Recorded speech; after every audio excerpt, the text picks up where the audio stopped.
एक गाँव रामचंद्र नामक जड़े लोक थिले। से बहुत साहसी थिले, किंतु केबे केबे गर्व करुथिले। मोते भूत पिशाच किछि भय देई पारिबनी।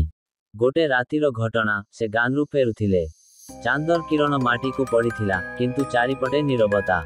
अचानक से जंगल पथरे मनीषियाकार छाया देखिले।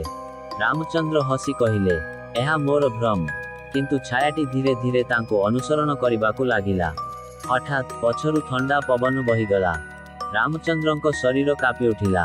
तांको आगरे एक धड़ा साड़ी पिंधिथिबा महिला देखादेले। तांकर आखि लाल ओ पाद उलटा। रामचंद्रंको साहस भयरे परिणत हेला। से जेते दौड़ुथिले, पछरु हसर शब्द, हा हा हा हा हा हा।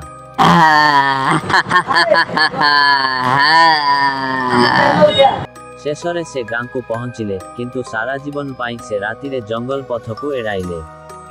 गर्व केबे मनुष्य को उपकार करे नाही।